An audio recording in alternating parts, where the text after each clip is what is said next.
Does regenerative agriculture actually save you money? Well, the short answer is it can, but like everything in farming, the full picture is more nuanced. On this channel, we're all about breaking things down. So let's dive into the where, what, and why of regenerative farming's costs and potential savings. A lot of conventional farmers believe that transitioning to regenerative farming will be overwhelmingly expensive, and that's understandable. When farmers diversify, they often need new infrastructure, equipment, and expertise, all of which cost money. But regenerative farming takes a different approach. Instead of relying on costly commercial methods, it focuses on working with natural systems. That doesn't mean it's free or without challenges. There's a transition period where costs may shift rather than disappear. But over time, it can reduce certain expenses and create a more resilient farm. Plus, you don't have to change everything overnight. The key is to take it one step at a time and find what works for you.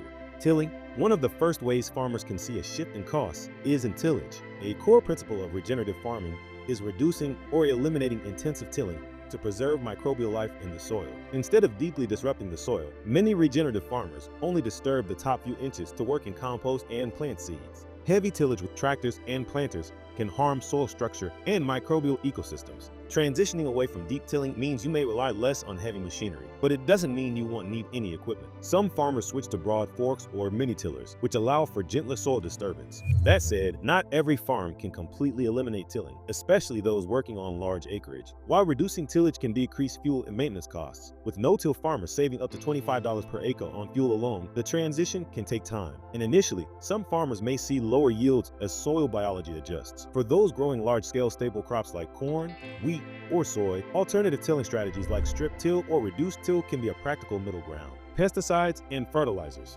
One of the biggest potential cost savings in regenerative farming comes from reducing synthetic fertilizers and pesticides. Conventional tillage disrupts soil biology, making it harder for natural organic matter like compost and manure to break down effectively. This leads many farmers to rely on chemical fertilizers to replace lost nutrients. However, synthetic fertilizers often come with unintended consequences. They alter soil chemistry, reduce microbial diversity, and make crops more vulnerable to pests and disease. As a result, farmers end up spending more on pesticides, herbicides, and fungicides to protect their crops. By transitioning to regenerative methods, building soil organic matter through compost, manure, and cover crops, many farmers find they can cut back on fertilizers and pesticides over time. The USDA reports that farmers practicing regenerative techniques have reduced fertilizer costs by 30 to 50% and pesticide costs by up to 75%. This doesn't mean an immediate cost drop though. Soil health takes time to rebuild, and some farmers may experience yield fluctuations during the transition. But in the long run, healthier soil often leads to stronger, more resilient crops with fewer input costs. Even if you're not eliminating chemicals entirely, reducing their use can lead to substantial savings. Cover crops. Cover crops aren't an instant money saver,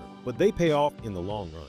Many farmers have periods when fields are left fallow due to seasonal changes. If the land sits bare, it's vulnerable to erosion and nutrient loss. Cover crops prevent this by maintaining root systems in the soil, reducing compaction, and fostering microbial life. While planting cover crops requires an upfront investment in seeds and labor, they provide long-term benefits. Certain cover crops, like legumes, fix nitrogen in the soil, reducing fertilizer needs.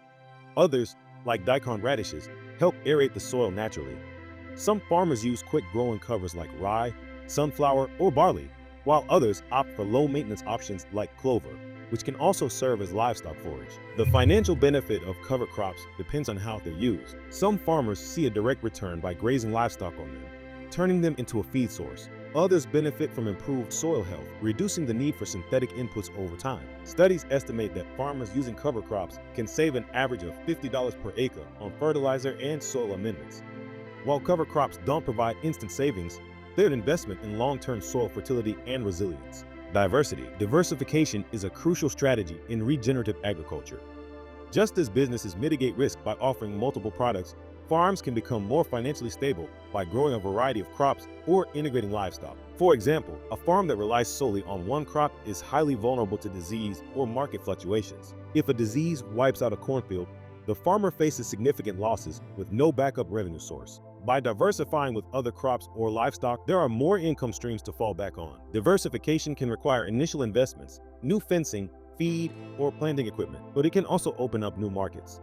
Selling multiple products provides stability and allows for better soil management, reducing dependency on costly inputs.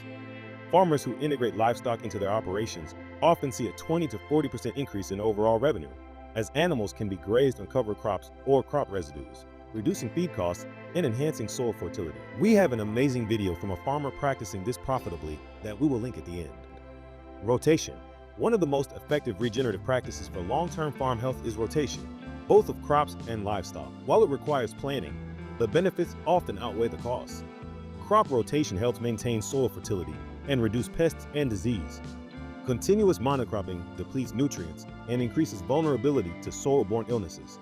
By rotating crops, such as alternating heavy feeding crops like corn with nitrogen-fixing legumes, farmers can maintain soil health without relying on expensive synthetic fertilizers. Livestock rotation is equally beneficial. Instead of overgrazing a single pasture, animals are moved strategically, allowing grass to regrow and preventing soil degradation. This practice reduces the need for supplemental feed and fertilizers while improving pasture health. However, rotational grazing does require infrastructure, like fencing and water systems, which can be an upfront cost. Fencing for rotational grazing can be costly and, more important, time-consuming. But studies show it can reduce feed costs by up to 30% by maximizing pasture utilization. Managing multiple crop varieties also requires more planning and labor.